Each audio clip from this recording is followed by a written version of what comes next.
আমরা এই মুহূর্তে রয়েছি মেমারি চকদিঘি মোড়ে ক্রিস্টি সিনেমা হলের ঠিক পিছনে। আর এই বাড়িতেই আজ সকালে কিন্তু মেমারি থানার পুলিশ গাঁজার অভিযান করতে আসে। কিন্তু গাঁজার অভিযান করতে এসে মেমারি থানা পুলিশের রীতিমতো চক্ষু চড়ক গাছ হয়ে যায়। কারণ এই বাড়িতে যে ছাগল রাখার ঘর, সেই ছাগল রাখার ঘরের তলাতেই কিন্তু তৈরি করা হয়েছিল একটি বাংকার। আর সেই বাংকার থেকে উদ্ধার হয় একটি ব্যাগ। সেই ব্যাগ খুলতেই পুলিশের চক্ষু চড়ক গাছ হয়ে যায়, কারণ ব্যাগ থেকে উদ্ধার হয় লাখ লাখ টাকা। 500 টাকা, 200 টাকা ও 100 টাকার নোট, প্রায় 41 লক্ষেরও বেশি টাকা উদ্ধার হয়েছে ওই ব্যাগ থেকে।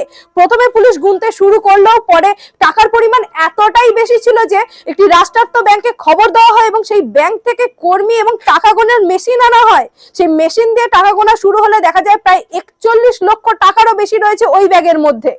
পাশাপাশি এই ঘরের এই জানলা, সেই জানলাতেও কিন্তু রয়েছে বিশেষত্ব। জানলার তারের নিচের অংশটি কাটা এবং এই অংশ দিয়ে পুলিশের অনুমান এইখান দিয়ে গাঁজা বিক্রি করা হতো এবং গাঁজা কাস্টমারদের দেওয়া হতো। পাড়ার লোকরাও যেটা বলছেন যে এইখানে প্রচুর লোকজন আসতো যারা গাঁজা কিনতো। প্রায় এই যে 41 লক্ষ টাকা, এই টাকার পাশাপাশিও কিন্তু উদ্ধার হয়েছে প্রায় 40 কেজিরও বেশি গাঁজা।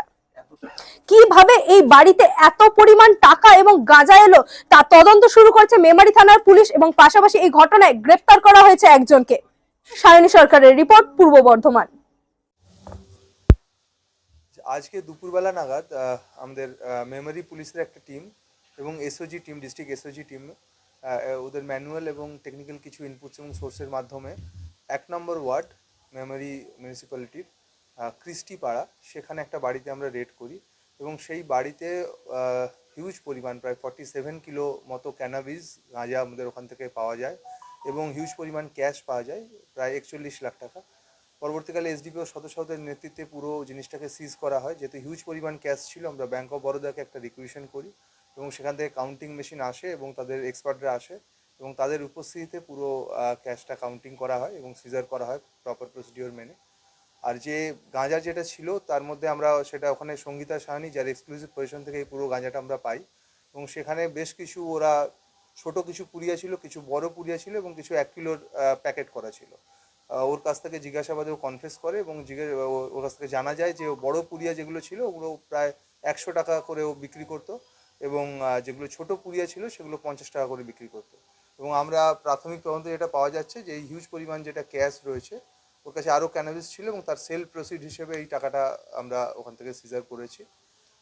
আমরা আরও এনকোয়ারিতে জানতে পেরেছি যে এর আগে এর যে মা ছিল এই মহিলা সঙ্গীতা সাহানির, লালপরি সাহানি, তাকেও এর আগে এনডিপিএস কেস করা হয়েছিল এবং সেও এই ব্যবসার সঙ্গেই আগে যুক্ত ছিল। তো আমরা আশা করছি আমাদের তদন্ত চলবে এবং আরও যদি কেউ এর সঙ্গে জড়িত আছে বা আরও যদি কোথাও আরও কিছু ক্যানাবিস স্টোর করা আছে, তো আমরা আশা করছি এবং হোপফুল যে আমরা খুব সহজে সেগুলোও আমরা তদন্ত করে সেগুলোকে আমরা সিজ করতে পারবো।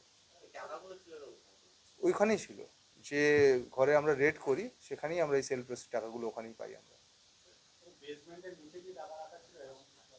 বেসমেন্টের মধ্যে লুকোনো ছিল, সমস্ত কিছুই লুকোনো ছিল। আমরা ওখানে মানে বেশ রীতিমতো প্রায় আমাদের 2-2.5-3 ঘন্টা ধরে আমাদেরকে সার্চ সিজার করে ওখানে সমস্ত কিছু বার করতে হয়েছে।